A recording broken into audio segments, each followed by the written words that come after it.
Hello, everyone. Welcome once again to the podcast. JP here, an excited JP, as I always am when I speak into a cool guest. And this week's guest is Dan Duran. Welcome, Dan. Thank you. It's an honor to be here, JP.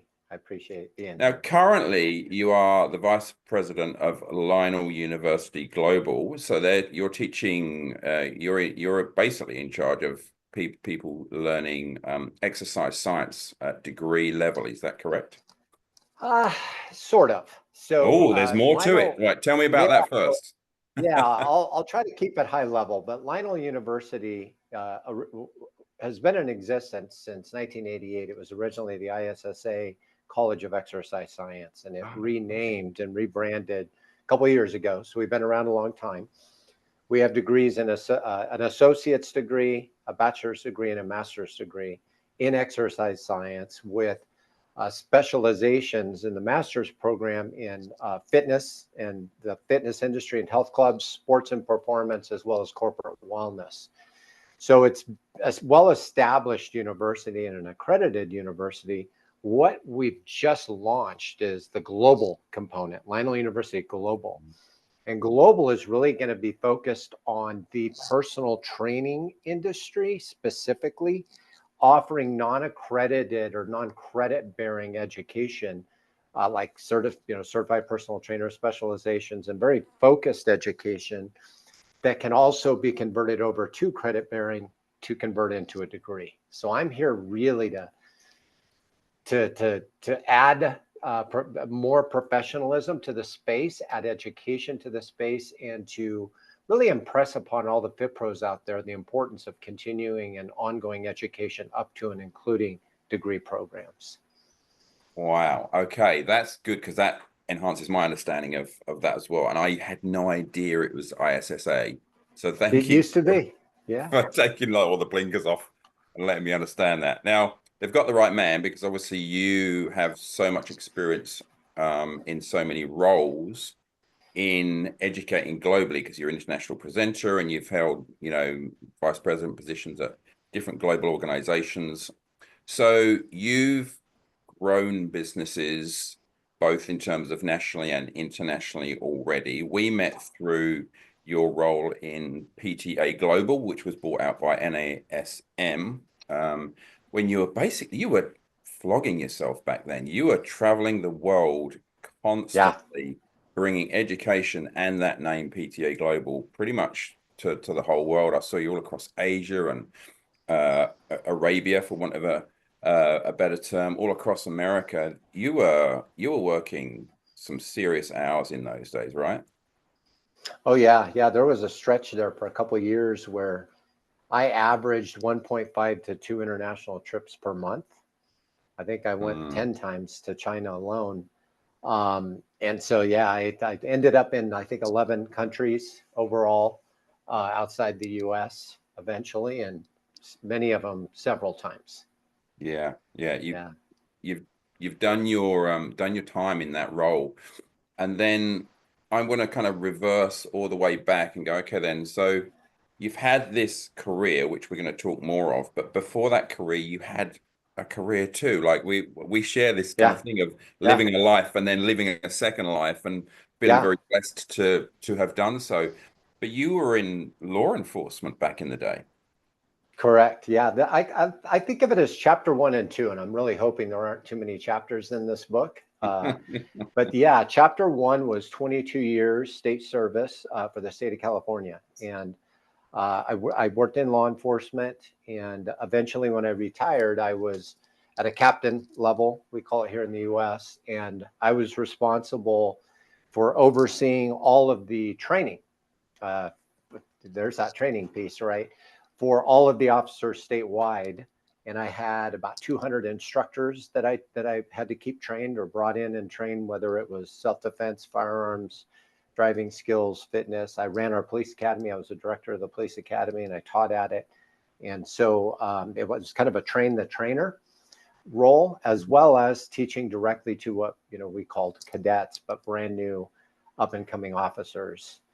That's where I ended. I was in the field, and I led training, and I led teams, and did a lot of specialized stuff over the years, but ultimately I ended up overseeing training in all policy and all actual training for the entire statewide department. Yeah. And then I should probably ask the question that everyone is wanting me to ask as well before we move on, which is a ridiculous question, which is, so the Police Academy movies really annoyed you at the time? You mean the comedies? Is that what Yeah. you're talking about? Yeah. Mhm. Yeah. And it was kind of funny because there was a little, it's like anything. There's a little bit of reality in there, but a lot of ridiculousness, right? It was a lot of ridiculous. But I'll tell you the funniest part actually of when I was in my academy going through training is Forrest Gump had been out, that movie, right? And there's Yeah. a character in there called Lieutenant Dan. Yeah. Well, the first day of the academy, the first day when they're yelling at everybody and trying to get you to quit, they also say, we have 5 leadership positions. And if you are interested in them, you can submit, and it's going to be a competitive interview for who gets the position. And these are the 5, 4 sergeants and a lieutenant. Lieutenant's in charge of the class. So I said, hey, what do I have to lose? I'll throw my name in the ring. And I ended up getting class lieutenant.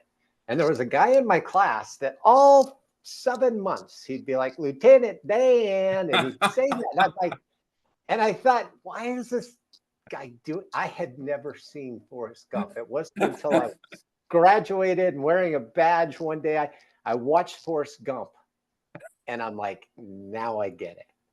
So yeah, that's the movie I relate. Oh man, I've never heard that story. That's hilarious. That is so cool. I'm gonna really struggle not to say Lieutenant Dan when I see you Lieutenant next Dan. as Yeah, well. yeah, yeah. It's gonna be difficult. Yeah. Okay, so there you are. You've had this full career, 22 years, and you retire, which must be a really weird thing because you'd be a young man still at that point in time. Did you always have an idea that you'd go into some kind of career where you were being, either in fitness or in education? Not at all. And I retired. So I retired. I left state service at 40. I was 40 years old. I still had to wait 10 years to file my paperwork because you have to be 50. So I retired at 50, but I left at 40. And I left because I wasn't taking care of myself. Fitness saved my life. So getting into this industry literally saved my life. That and a lot of other things. But I was lifting weights 7 days a week. I was a wannabe power lifter. I taught self-defense. I taught at the academy. I taught workshops, and I studied, all these different martial arts and so forth. So I was just beating myself to death. I had this mantra of I'll sleep when I'm dead. I'll drink when I'm done. I'm invincible. I'm unstoppable. I'm a machine. I called myself a high-speed, low-drag ninja warrior. I learned that from a Navy SEAL that I had trained with. And so I just thought I was, immortal, but I wasn't. Yeah. I was doing all of those things. I was drinking too much. I ended up gaining a bunch of weight. I had diverticulosis. I had high cholesterol. I had high blood pressure. I had ulcers. I even had hemorrhoids, JP. I mean, everything that can go wrong went wrong. I had esophageal stricture from having GERD. They had to stretch my throat a couple of times just so I could swallow food. All of this was happening all within about a year. It all just came together. Whoa. When the doctor wanted to put me on medication for high cholesterol, that's when I had a kind of a reality check. Here I am pumping iron 7 days a week, which is too much, by the way. That was part of the problem. And I'm teaching physical fitness at a police academy. I'm teaching it at 2 fire academies for people going into the fire service. But I'm not practicing what I preach. Meanwhile, being a gym rat, I'd been told many times, you should be a personal trainer. You should be a personal trainer. And I'd already been thinking about it because the state was doing some budget cutting, and I'd have Fridays off, a couple of Fridays off a month. And I thought, well, shoot, I need to supplement my income. Maybe I should listen to these people. And I bought a certification from NASM, and I became certified, and it all just kind of happened at once. And I thought, you know what, I'm going to give this a try. And I jumped ship at 40 and was blessed, was wildly successful. Within 4 months, I was, had a full book of clients in less than 4 months. And within 9 months, I was a fitness director, and I was making as much as I was as a police captain. So Fitness saved my life, JP. That's amazing. So, and it also, you've learned a lesson through that kind of, it sounds like you were kind of just almost self-harming. Like you can have too much of a good thing, right? I always say about, some broccoli on your plate is great. A head of broccoli may be a bit of a struggle, but you eat 14 heads of broccoli a day, your body's somehow got to process all Huh? that goodness, and it's Huh? not going to be good. That result is not going to be good. You were killing yourself with goodness. Yeah. And it's that adrenaline junkie piece, right? Mm. I also did a lot of stuff, rescue diver, swiftwater rescue diver, um, instructor, like I talked about, special tactics, things that were adrenaline heavy. And that's what I gravitated toward. And as you know, JP, and I've heard you teach this and speak to this, is it's you can stress the system, but you have to recover. Mm. And it's that recovery component that was missing. You can still add the stress. You can keep filling that stress bottle up, but eventually it's going to overflow. And if you're not dumping stress out of the bottle and then adding more and dumping it out, you're going to fall apart. And that's what happened. I was falling apart. 12 years of chronic back pain, 3 knee surgeries. I mean, I was a wreck.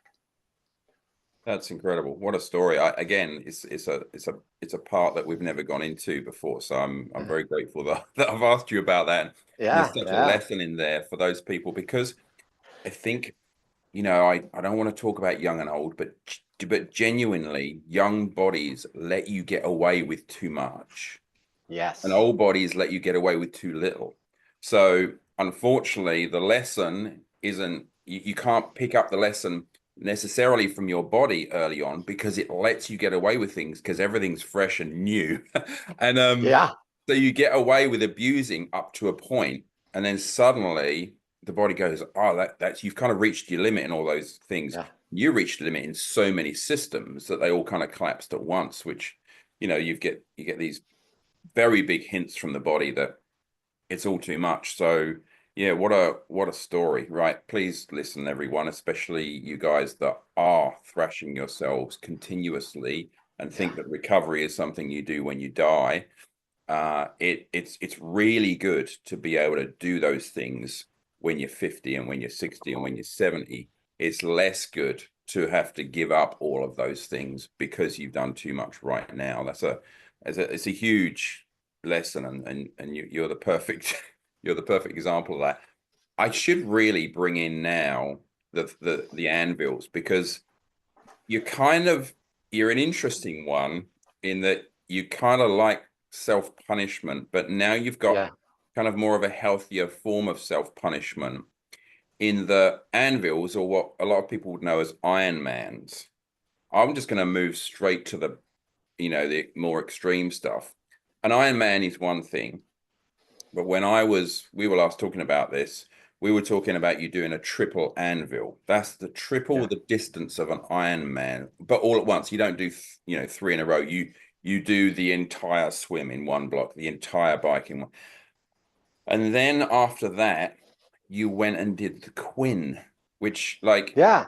Yeah. a lot of races have a time limit on them, right? Oh, you've got to do this in 12 hours. What is the time limit on a Quinn? 5.5 days, if I recall. 5.5 or 6. Yeah. Yeah. So you could be maybe 5 miles from the end of the run, and the cutoff time comes, and you haven't Yes. completed. That's right. It's a DNF, did not finish. Oh my God. So Yeah. let's talk about a Quinn is, just so people can just take this on board. How long Yeah. is each stage of a Quinn? Yeah. I'm looking away from the camera because I'm looking for the medal. The quintuple anvil or quintuple Ironman is 12 mile, and I'm gonna have to do this in miles. I don't know my That's metric fine. system conversions, but it's a 12-mile swim. So that took me 8 hours and 15 minutes. I never got out of the water. It's eat, stop and eat and drink, and then go, and stop and eat and drink and go. So that was 8 hours and 15 minutes. The bicycling, the road, so it's a road bike, and Mm. that was 560 miles. That took me 2.5 days with, again, you only stop to take naps, and I'll kind of summarize it at the end. And then the run is 131 miles. Oh, And that took me just over 2 days to complete. So in total, it was just almost 5.5 days to finish the race. And we did a little mental math. My wife is my crew chief, and she, feeds me and tells me when to, change my shoes or eat or drink or take a nap. And I slept about 12 hours total in 5.5 days. It was mostly 20-minute naps here and there, and then a 3-hour nap between the bike and the run. So yeah, it was, and it was a freak storm came in. So it was incredibly cold. I mean, freezing, below freezing during the bicycle portion. The sun didn't come out until the last marathon. So I had about 20 miles to go, and then the sun came out after 5 days. So it was, it was something else. And so Jen's there, and you've previously said that, she's more hardcore than you expect. I mean, I've met Jen, and she's so lovely and kind and sweet and caring. But I think there's a kind of, she's got that hard edge of keeping you on task, because there's no way she's going to let you not get there. So she's actually had harsher words than I've expected for you in her time, right? I mean, describe, give me the essence of what Jen has to do to keep you on task. Yeah, well, I'll give you a kind of an overview of what she has to do, and then I'll give you an example. So she generally sleeps less than I do on a race. Okay, so like the triple Ironman, I took a 20-minute nap and a 30-minute nap in 2.5 days. And she's lucky to get any sleep. She slept 17 straight hours after the quintuple. She's always moving, so she ends up with blisters. And she retired after the quintuple, by the way. She said, if you do any more of these crazy things, you're on your own. She said that was 17 hours of sleep, blisters all over her feet. But when we start a race, and if I get a chance, I'll tell you some of the lessons, the life lessons that I get out of these, and I try to share with my kids.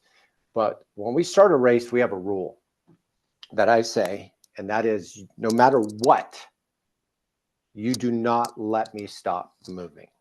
Do not let me quit. Do not let me stop moving. The only exception to the rule is if I find myself injured in a way that will be permanently debilitating. So we have to stop, because this injury will affect you the rest of your life if you keep going. That's never happened. So no matter what, she keeps me going. And we were joking about this before, JP, but your mind goes really weird on these long distance events because of sleep deprivation and lack of nutrients and just exhaustion. So you hallucinate, weird things happen. You're talking to invisible people. And there was my triple iron was actually the toughest one, believe it or not. And there came a point where I was blistered really bad on my feet, and I started hallucinating. It was the sun was just about to come up. I'd been out all night hallucinating and seeing trees turn into people. It was a blast. It was really awesome, actually.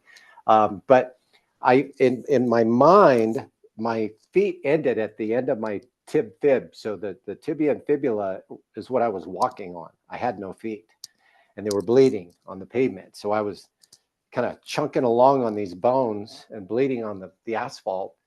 And that's what I thought was happening. And I was in a lot of pain. And my son came along, and I was almost through the second marathon. So I had over a marathon to go. My son came just as the sun was rising. He rode up on his bike. He woke up early to check on me, and he said, "How you doing, Dad?" I said, "Not too good." I said, "I think I'm going to quit." So he says, "Oh, Mom's not going to be happy." So he rides back.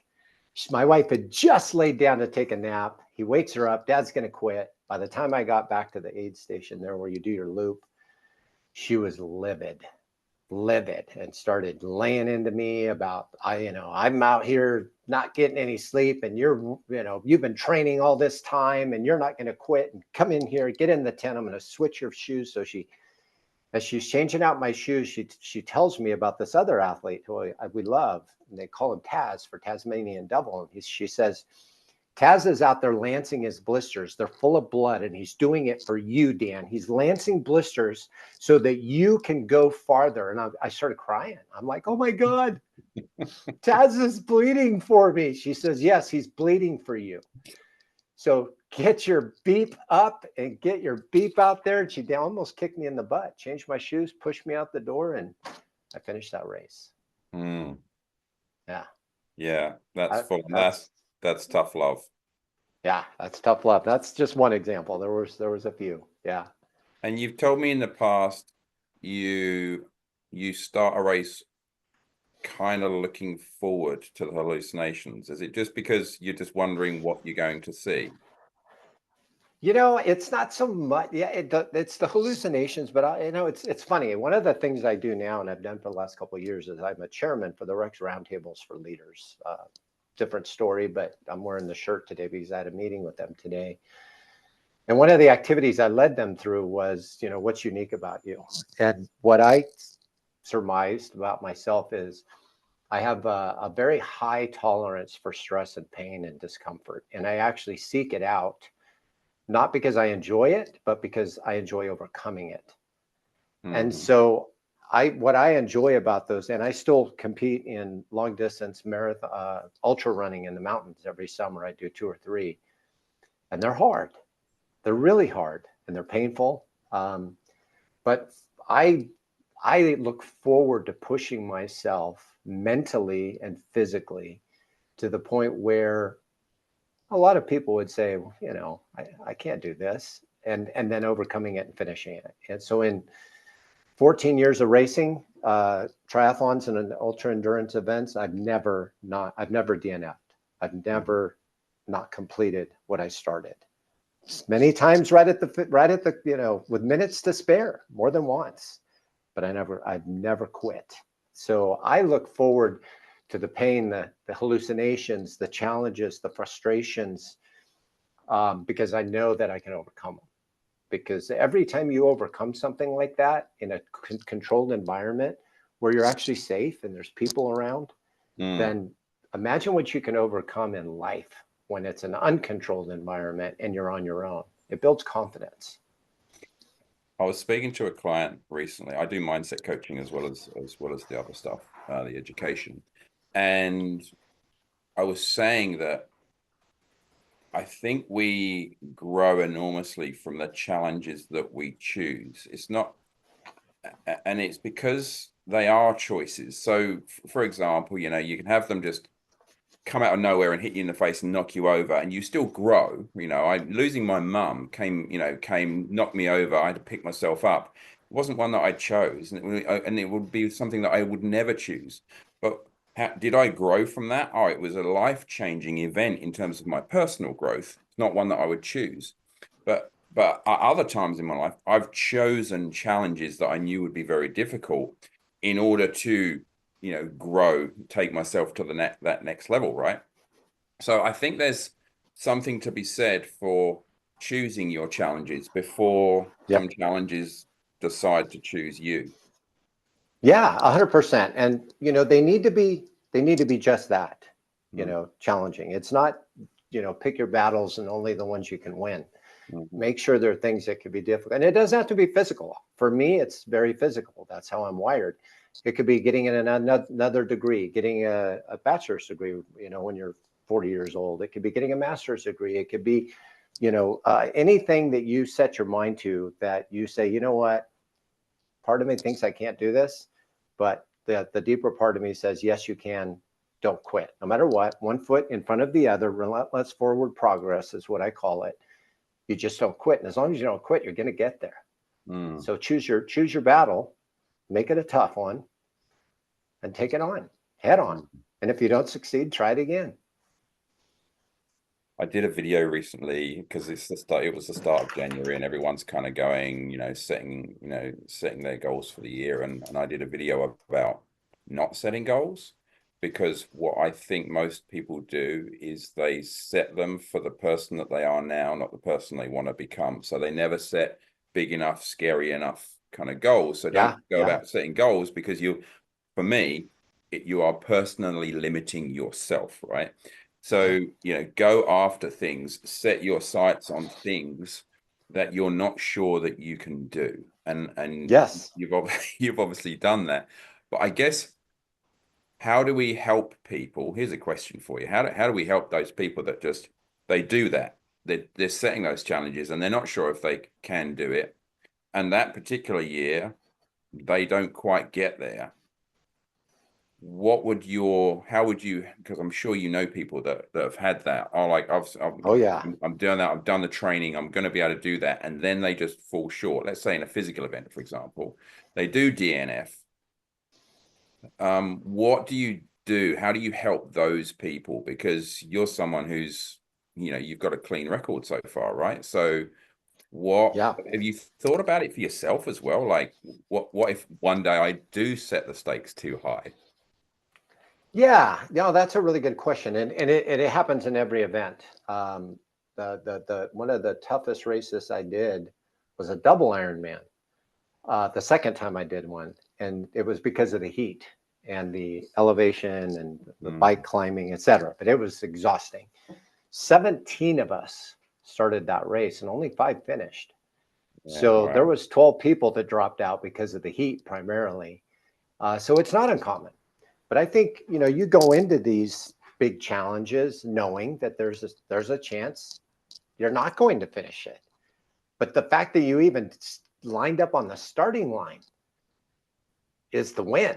You showed up, you put in the effort, you prepared, you did everything you could. And if you did everything you could, you have nothing to beat yourself up over. Now, if you don't prepare, and I've seen that as well, more than once.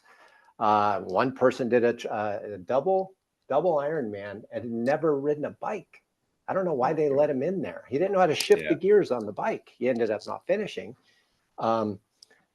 Okay, that's on you. That's on you, buddy. But if you put in the work and you do the effort, you just try again or choose a different goal. Maybe it's not for you. There's nothing wrong with that. There's nothing wrong with not completing it. And of all the athletes, the ones that shouldn't be there usually don't see again. But I've seen a lot of them, like the dozen who I know all of them personally, that dropped out of that 17 starting line, race. They're all still racing and they're all still finishing. You just don't let it stop you. You're just like, well, I'm going to support everybody else, which is what they do. You start giving to others, and then in return, you get that energy to try it again. So And help I others. guess That's the thing.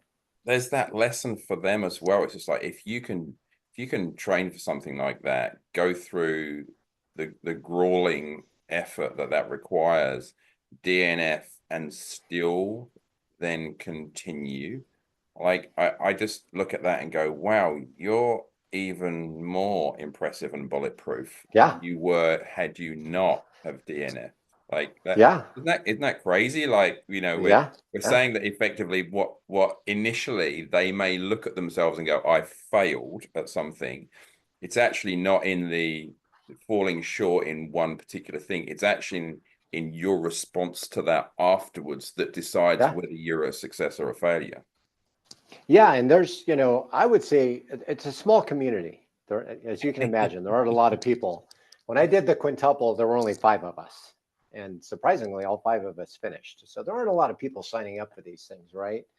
But I would say of the half, at least half of them have DNF to race, and they just keep going. It's 100% about getting back on the starting line and just not giving up. So yeah, it's choosing the battle and just never giving up. Believe in yourself. So I'll ask one more question, purely because I know people will be really interested in this stuff. But what I'll be interested to know is, so every time you've started, you've finished, you've gone to the other side of that. So what are I guess, the feelings and the message that you'll take from that, or you can offer us from that? Yeah. How do you feel when you've got on the other side of this thing that you're not sure whether you can do? How does that feel? And then what is the lesson? What is the lesson in that for both you and others? Yeah. Well, I think it's important that when you start a race or any challenge, that you realize there are going to be times when you question why you're doing it. Every long ultra, I mean, it happened to me twice last summer. I did some pretty long events. And I get to a point, you know, if you've never seen me, I'm again in American units. I'm 6'1", about 215 to 100, 220 pounds. I used to race about 210. I am not a triathlete. I'm not an endurance. You are completely the wrong body. Yeah, I am doing endurance events. Yeah, my nickname is the laughing linebacker. They gave me that on my first double Ironman because the way I deal with pain is by smiling. Because as you know, when it comes to neuropsychology and so forth, a smile actually changes the chemicals in your brain. So when I'm in pain, I force myself to smile. They call me the laughing linebacker. But you know, what's the lesson really for me, or the first of all, like I said, is know that you're going to experience that going in. And it happens. I'm grinding up a hill. I'm looking at all these people that weigh half as much as me, you know, flying by. And I'm like, why am I out here? What do I have to prove? I'm not getting paid for it. I'm not going to get anything but a medal at the end.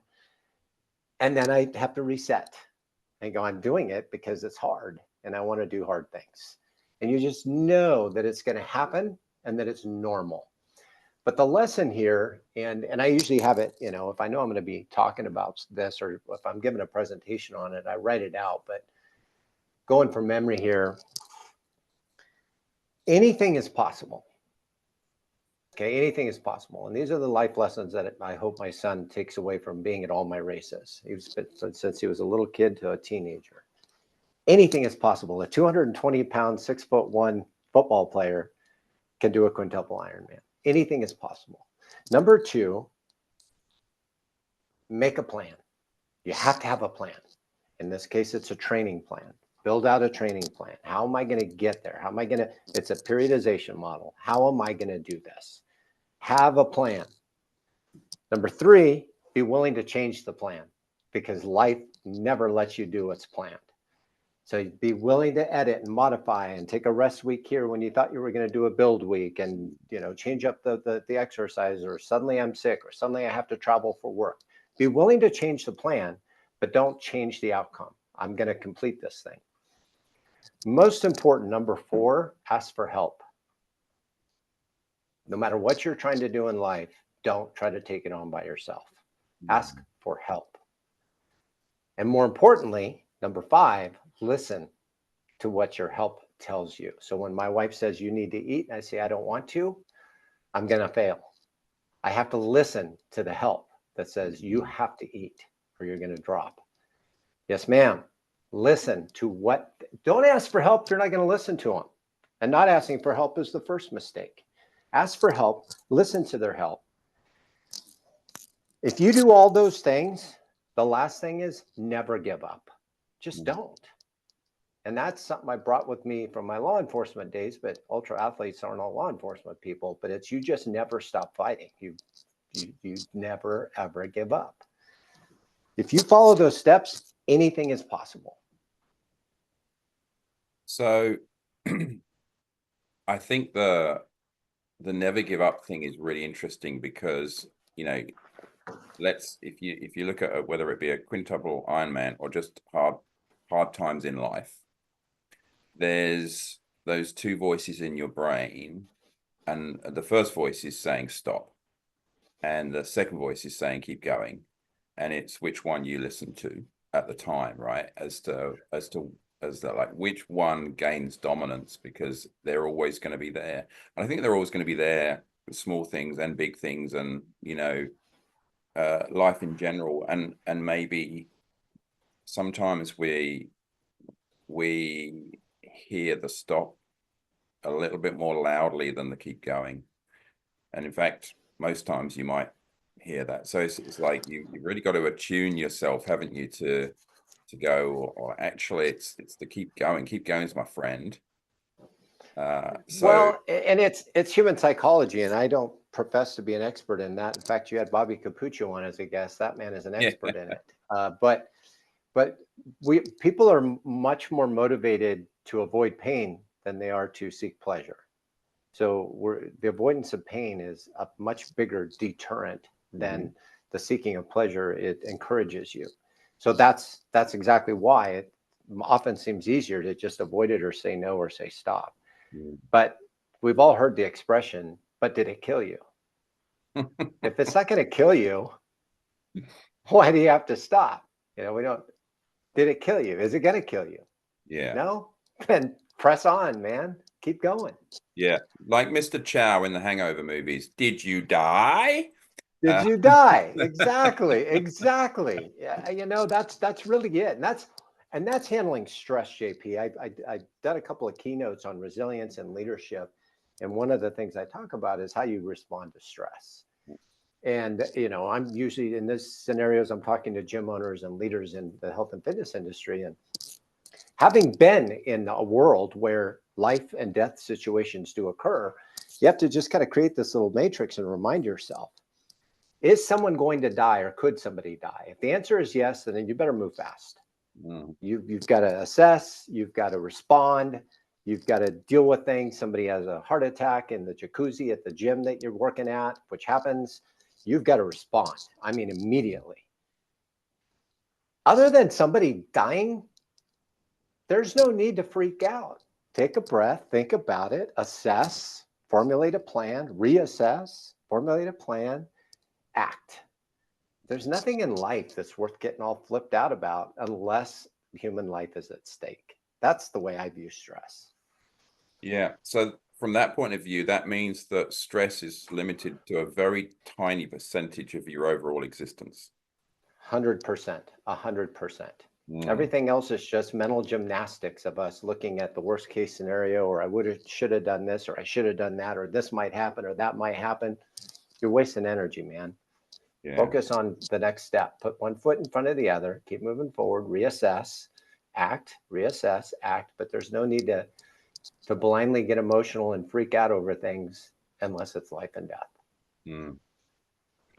Okay, so let's get on to, so you've had a number of educator roles in this kind of exercise space. Now you're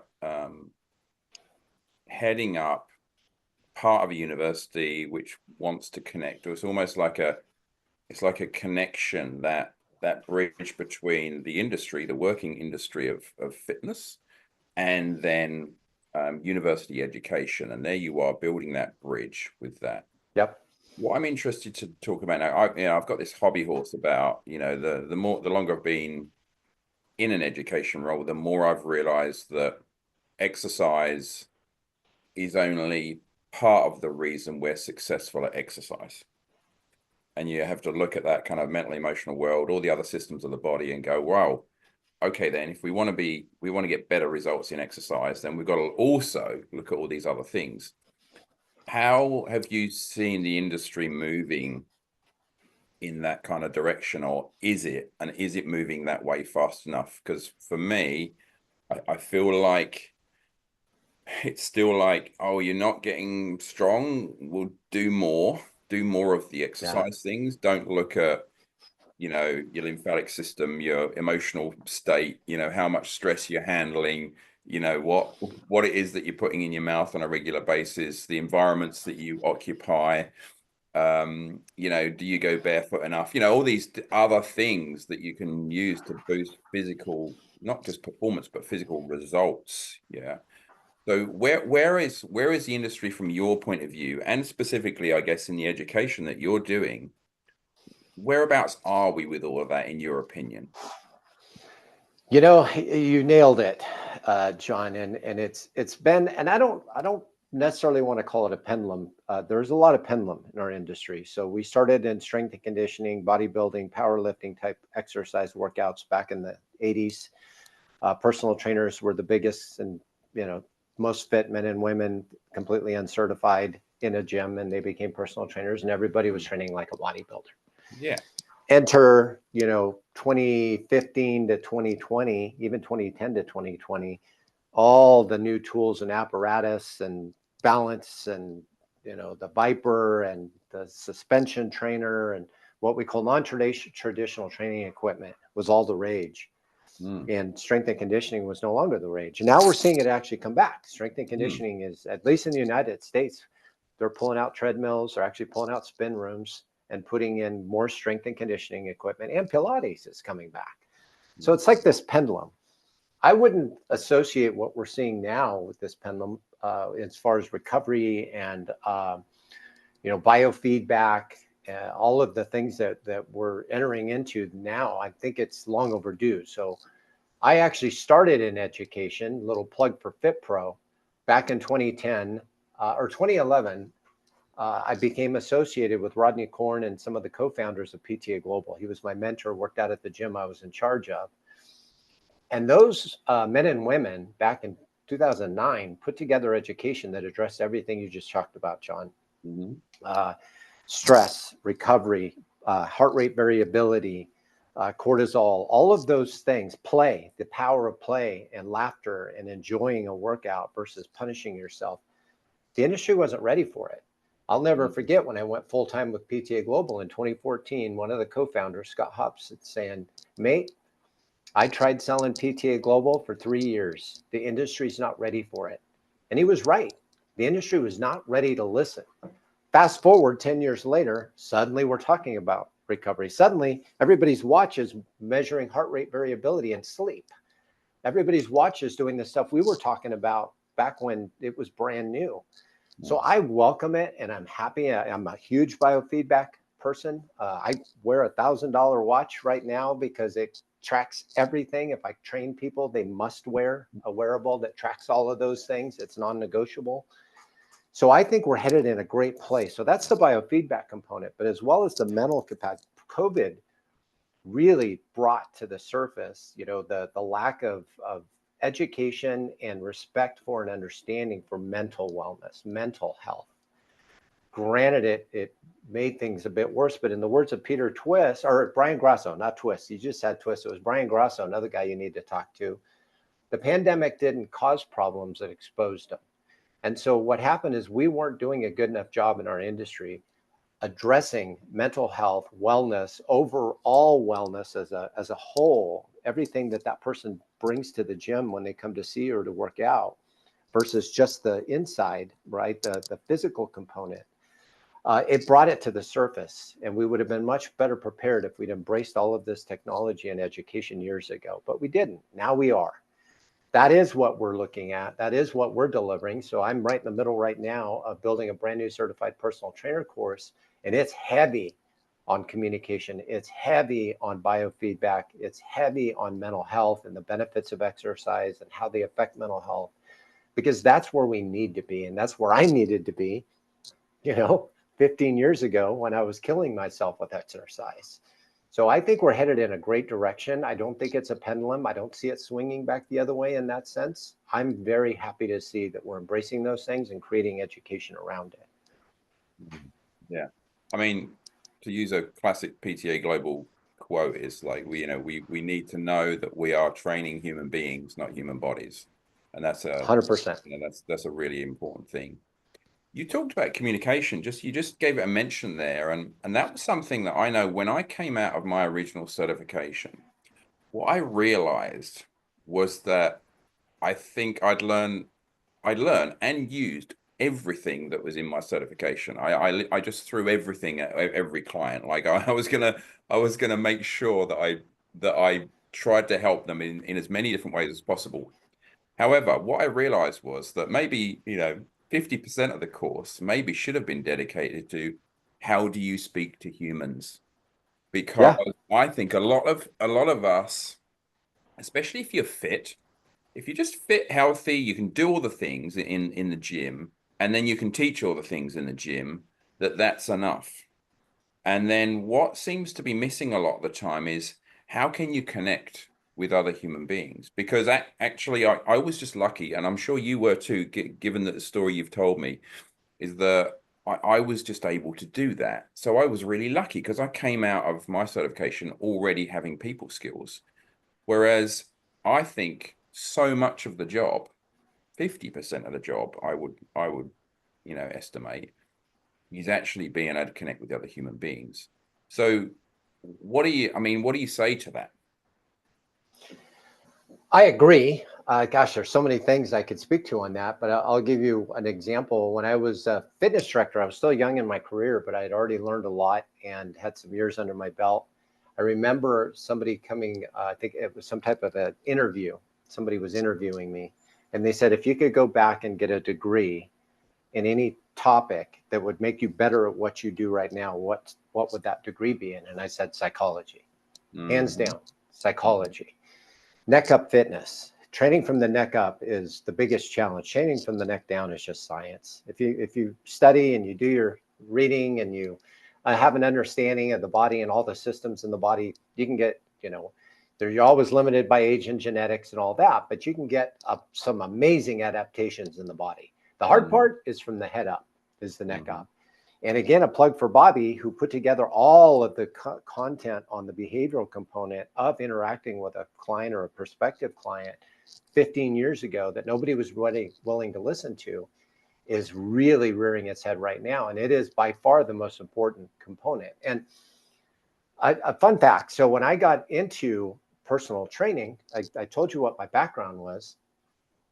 I think I certainly had what you would call people skills, right? Because I'm talking to people all the time and I'm not shy and I'm a presenter and I'd been teaching, all of for years already. So I wasn't, I didn't have stage fright. I had no issues communicating with people. What I wasn't good at, JP, and frankly, I didn't care to be, was listening to people, because I was always teaching and talking. And actually not listening is a tactic you use in law enforcement to keep things safe. So I keep asking questions about your personal, I like your car, I used to have a dog just like that. They're the best dogs ever. And while they're talking about their dog, you're searching their car and you put them at ease. Yeah. I'm not listening to them. If I'm listening to them, then I'm not focusing on what's in front of me. So when I entered the personal training space, not only was I a terrible listener, I also wasn't confident in my abilities. So I would talk about myself, my certifications and my background, and a power lifter. And I helped this person do this and that. I did everything you can do wrong, JP. And worst of all, I didn't smile. That's a whole other story. I could tell you a fun story about how the girls that worked with me at the gym taught me how to smile, literally taught me how to smile throughout the day. Wow. I had RBF, if you've ever heard it, pardon my French, resting bitch face, all day long. And so all those skills that make a great trainer, I actually didn't have. And I learned them from Rodney and PTA Global and their education and him mentoring me. I had to learn how to listen. So, everybody has something to learn, but that ability to remove yourself from the equation and focus 100% solely on the human in front of you is the key to success. In so many realms, not just in ours.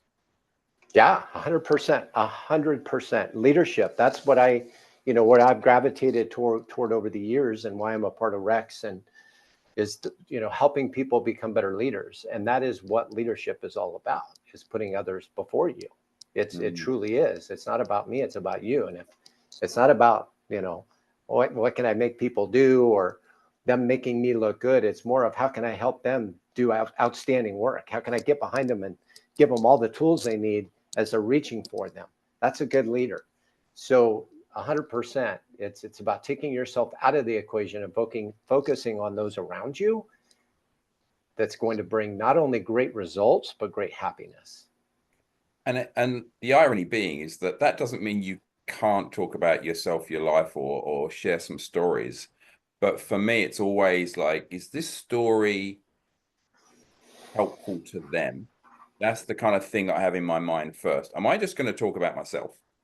Or am I going to tell them a story from my life that is actually pertinent to what we're going through, and there's a lesson there that then would help them? That's the thing that I always find myself, that little there's that little pause where you go, am I about just to talk about myself? Like you were talking earlier about, I'm like, should I talk about the marathons that I've run? Do you know what I mean? It's like, well, that's not pertinent to the thing, and it doesn't add to your story, right? So there's always that little pause, and that's something else I think we should always encourage people to just go, when you're about to tell a story from your life, does it mean that they're going to relate to you better? Does it mean that there's a lesson in there that's going to be helpful to them? Because if it's not, then what you're actually doing is you're making your interaction about you, which is not what you're being paid for. Yeah, and I agree 100%. And I kind of view it as like a ratio that changes over time. So when I'm first meeting a new member or a new prospective client or just a gym member in general, I'm not even trying to, sell them training or anything. I'm listening. Mm-hmm. I'm not talking at all about myself. Unless they ask me a direct question, of course I'll answer, but they never do. They want you to ask questions. They are the most important person in that conversation. They want to share about themselves. So just shut up and listen. Just ask the right questions. Over time, they end up saying, yes, I want to hire you and train me 3 days a week. And you're a couple weeks in and you're getting to know each other. That trust is there. You're starting to share more. If it's relevant to your point, if it makes sense, if it helps them in some way, or they ask you a question, absolutely. But those initial conversations, that ratio should be skewed 90% or more on them. Then it can start to shift a bit and become more eventually a 50-50 relationship, because you actually you should become friends. And that's how friends are, is I'm not doing all the talking, you're not doing all the talking, we're having a conversation. But it starts above 90% listening. Another thing that you were talking about was RBF base. So so again, like I looked around in a lot of gyms, and certainly when I was starting out training, I'm a kind of I like to think I'm quite a joyful person. So I look for the humor in things. I smile a lot naturally. And I feel life should be fun. So but I was looking around, and there are a lot of trainers with, well, let's put it this way. In the gyms that I worked early on, it was 80% male trainers, and they walked around like they owned the world or something, right? It was just like, this is my domain and you will listen to me. And it's almost like they saw smiling as some form of weakness. Yeah. And and I find it strange, but I do still see it out there in the industry. This idea that somehow you can't be seen as professional if you're not serious about what you're doing and autocratic in your style with your clients. And I don't quite know who that helps. Yeah, it doesn't. One thing that can happen is, and this is when we went through training together, JP, remember we talked about communication styles, social styles. So I'm a driver, a director, and a driver and a director tends to not smile a lot. They don't show emotion. They want to just get to the point. They don't like small talk. They don't like hugs. They don't like any of that stuff. That's how I'm wired, which was perfect for my first career, where you are always exuding what we called command presence. That's the first level of force, is command presence. I want to project an image that you think to yourself, you know what, I don't think I want to get in a fight with this guy. That's command presence. That's how you stop getting into a bad situation, is by having that. That's the antithesis of what I want to be in as a fitness professional. And I think a lot of folks still have that posturing and that command presence and so forth. What I had to learn, and I learned pretty quickly because I was so lucky to be there with those mentors, is I'm going to mirror and match that person in front of me. So what happened when I first started personal training, I started picking up clients really fast, but it was people like me. It was couple of corporal or colonels in the military, a couple of CEOs, a couple of guys in law enforcement, because they had that same command presence. So I don't think we ever smiled at each other, right? It was just, you're like me, I'm going to hire you. But now you're limiting yourself. You're really limiting yourself. So by learning how to be more amiable or more expressive or more analytical, and to adapt and mirror and match that person in front of you, then the door is wide open. So it's not about me expecting you to be like me, or thinking you're different or you're weird or you're annoying. It's me understanding that you have a different style of communication and I need to mirror and match it. I think there's a fear in that, or a lack of knowledge in that. And there's still some of the folks out there that don't feel comfortable doing it. They're gonna have those RBFs and stoic looks. And I'll tell you one thing: if they're in the people business and the service business, they're never going to reach their potential ever. Yeah, I've seen this as well. It's always a limited potential there. They're always, you know, they don't have full diaries, as you say, unless they're in a space, in an environment where all the other people are like them too. And certainly, I'm sure when you got into into you know, an environment like a gym from police work, they're not necessarily looking for you to treat them like, you know, you're a police captain and you're in command and this is what's going to happen, and you know there are rules, and you know it's such a different existence.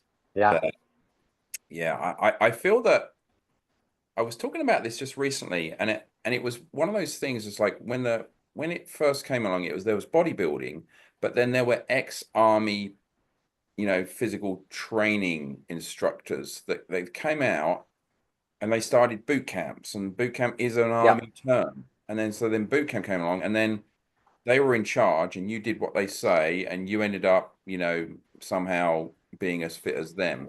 And it didn't work for a huge number of people. And they also took a lot of, you know, verbal abuse that, you know, you really shouldn't be taking from someone we're paying. So, so I feel like that drove the industry for so long that is almost like, yeah, it can be part of the industry, but it's actually a tiny percentage of Yeah. what most people are looking for. But if you are looking for that, there are people out there for you, right? Yeah. Yeah. Yeah, 100%. And well, there's Sergeant Ken. I mean, he's a super nice, personable guy if you've ever met him, but he's built an entire business on those boot camps and that militaristic. And that's what I was at one point, was that drill instructor. Yeah. But it depends on the scenario and the situation. So in the world we live in, 100%, you know, we need to be able to adapt and communicate and lead people and encourage people in the way that's going to work for them. But there are places like law enforcement or fire academies where I told them what to do. They said yes, sir, and they did it. But they weren't. But I wasn't trying to get a renewal out of them, and I wasn't trying to. You know, it's not about service at that point. It's about getting them fit as quick as possible. Same thing with athletes. You know, it doesn't mean you can't be personable and caring and all of those things. But when you're working with athletes, they do what you just tell them what to do, and they do it, because that it's a different. You're in a different place. You're a strength and conditioning coach with a bunch of athletes. Here's what you're doing today. You don't ask them, did you like that? Did you not like that? Would you like me to change that? Like you do in a gym with a client. In a strength and conditioning, it's like, do what I tell you. I'm the expert. You're not. So it really depends on the environment. And some people like that. There are some clients or members of a gym that just say, I don't care why I have to do this. I just want you to tell me to do it, and I want you to push me. And if that's what they want, that's what you do. Yeah, fair enough. So we're coming towards the end of this conversation, and I'm always interested to know, do you have your own message? We've already talked about a few different topics there, and you've given some real wise words and real gold nuggets for us all to take away. Do you kind of have a message for people that are working in this? We're calling it the exercise industry, but really it's like the whole well-being and human performance industry. I think they equal the same thing. Get people with high well-being, they're going to perform really, really well. So what is there anything else that you would add to what we've been talking about that you feel like it's kind of important for people just to hold in their heads or hearts? Yeah, and I'll kind of come at it with a few different short points. The first thing I'll say is thank you to all those fitness professionals out there listening. I remember fitness saved my life, and every one of you listeners knows somebody that left your life or your circle, your family, earlier than they needed to, because of not doing the things that we literally get paid to teach each and every day. I lost my mother from type 2 diabetes. She wouldn't eat the way I wanted her to eat. She didn't move the way I wanted her to move. It just happened. So we are truly the front line. So when you think of military or law enforcement, but military in particular, they're the people at the very front, the soldiers that are getting dirty. They're not sleeping in comfortable places. They're, in the line of fire. They're dealing with a lot of stress. They are the front lines. And that is what all of the fitness professionals are out there. We're literally in a battle. We're in a battle now against crap food, pardon my French, but the food industry, the pharmaceutical industry, the medical practitioners, not saying that they're evil or anything like that. I'm not trying to get political, but what I'm saying is they're working against you often, and certainly in the food industry. You are the soldiers that are helping these people navigate all these landmines that have been laid out that'll set people up for, poor health and a short lifespan and a short play span. So those are important jobs. Don't forget how important that job is. Fitness saved my life. You will likely have or will save somebody else's life. They'd have to put the work in, but you're there to be the guide by the side. It's an incredibly honorable profession to be in. With it comes frustration because we don't think we're making the money that we should, or getting the respect that we deserve, or the recognition, or the promotions, or I want to make, X amount of dollars. I'm here to tell you it is possible. Trust me on that one. And I learned it. Anything is possible. You can elevate or escalate or specialize to wherever you want to make it something that's profitable, that you can call a career and that you can be proud of. But what's going to stand between you scraping by every week and being in a position where you're very happy and comfortable and proud of your accomplishments is going to be education, number one, and persistency, number two. You have to keep learning. You have to learn from everybody. You have to learn from other industries, because the minute you think you have all the answers, you better change jobs. You have got to move on to something else, because trust me, you don't have all the answers. Always be learning, always be looking, always be listening, and never give up. And we talked a lot about that. If you put those two together, I can ensure you success in this industry so that you can continue to fight the battle, the good fight, to help this world be a healthier place. That's beautiful, Dan. Tell me, you live in Idaho now. Yes, sir. And how is life since you've lived there? Because I see images on Facebook, and it looks, the word that comes up for me, it looks really wholesome. Yeah, it is. I'm a country boy. I grew up in the country. I grew up on farms, and I grew up near mountains, and I spent a lot of time in the mountains as a young teenager and, early adult life. I love being backpacking, hiking, hunting, fishing, whatever it is, being outdoors. And Idaho is all of those things. I literally, JP, if I could turn my camera around, I won't. But outside, it just finished snowing. So outside this window is a snow-covered mountain. In front of me is a whole range of mountains covered in snow. Behind, I live on 5 acres, and I've raised some cows out here. I have chickens, 130 fruit trees, 130 plus fruit trees, big garden. And it's truly, I'm blessed. I'm lucky. And it took a long time. Like I said, you get into a new industry, you're trying to figure out how to make ends meet, but keep learning, keep pressing on. And I'm truly living my dream and living in a place where my office is detached from my house. I'm over 100 yards, over 100 meters away in a separate room. So I walk in and out of the house throughout the day, and I literally walk through the snow to work every day. Okay. So I had to walk through the snow to come to work today, walk through the snow to go get something for lunch. And as I do that, there are many days where I look around me and see those mountain ranges as I'm walking through the snow or through the pasture. And I think, how did I get so lucky? And the reality is, it's not luck. You just keep learning and keep pressing, and you'll get whatever you want. Thank you so much for speaking with us all today, Dan. There's been so much in there that I know people will take away and hold in their heads and hearts, and hopefully we've helped people, we've provoked some thought today for everyone, and a little bit of self-reflection. to see where they need to go next. So thank you so much. It's been an honor. And again, my a huge shout out to FitPro for giving me the start in this industry. A huge shout out to you, JP, for doing all the work you've done over the years in our industry and inviting me to be here. And, if anybody ever wants to reach out, they can connect, find me on social or find me through you. I'm always happy to connect with another FitPro out there if there's any questions. But, you're all a blessing. Keep doing what you do. Thank you so much, Dan.